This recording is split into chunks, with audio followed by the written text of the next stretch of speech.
Hello everyone, आज सकाळी सुरुवात झाली होती आपली केसर डायर मारण्यापासून. आम्हाला जायचं होतं आज जंगल सफारीच्या ट्रिपवर. मी काही जाणार नव्हती, पण सासू म्हणे माई चल म्हणे, काही नाही होत म्हणे. मी म्हटलं उलट्या वगैरे होती मला त्या गाडीत, तर मी काही येत नाही म्हटलं. चल म्हणे पटकीने तयारी कर म्हणे, चाललो जाऊ म्हणे आपण, काय होते म्हणे. पटकीने आंघोळ केली, हेअर वॉश केला, मग केस काही वाढत नव्हती, पूर्ण ओली होऊन जाईन म्हटलं मी केसानं, तर डायरनंच वाळू घातली केस. नाही तर मी डायर मारतच नसतो केसावर, मी उन्हीनंच वाळू घालतो, नाही तर कूलरच्या हवेत वाळू घालत असतो. मग आम्ही सगळेजण निघालो बा, सासू वगैरे होती. मग आंबाड्यात गाडी थांबवली होती ना, तर मी उतरली, कारण तिथंच माझा जीव घाबरत होता. मी म्हटलं आता मला घरी जायचं आहे वापस. इतकं पश्चाताप येतात ना का लवकर जातो म्हटलं, घरी कोणाला तरी बोलवतं घ्यायला जातो. मी म्हटलं आता जाऊ दे, आली तर कसं तरी जाऊ म्हटलं. आता तोंडाला चांगला फिट्ट स्कार्फ बांधला, डोळ्यातूनही काही दिसून नाही दिलं, इतका बेकार स्टॉल बांधला. घाट लागला होता तर अजून चक्कर आल्यासारखं वाटे.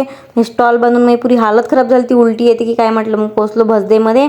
आता पोचलो म्हटलं बा आपण आपल्या, और अभी तो रुको, क्लाइमॅक्स अभी बाकी लोकेशनवर. तर ह्या काय म्हणे आता इथून अजून समोर जायचं आहे म्हणे, भसदेमध्ये नाही म्हणे, अजून इथून कोणतरी खेळायला लागते म्हणे, तिथं जायचं आहे. म्हटलं आता अजून फसली म्हटलं मी.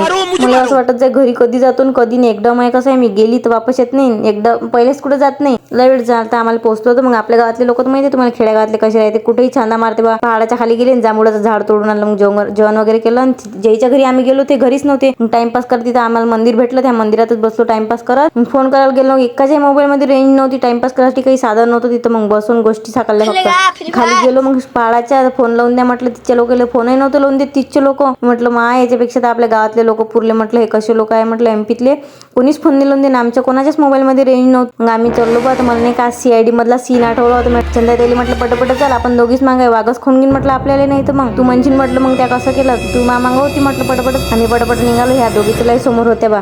माझे सासरे त्या माणसासंगच समोर होते. ह्या थकल्या होत्या, त्या बसल्या. हे सांगतं बरं काय कोणी म्हणते बा याच्यापासून दारू बनते म्हणते, आम्हाला काही माहित नाही, मोह आहे म्हणते बा. व्हिडिओ कसा वाटला सांगा नक्कीच कमेंट करून. व्हिडिओ लाईक करा आणि फॉलो करायला मात्र विसरू नका. Bye bye.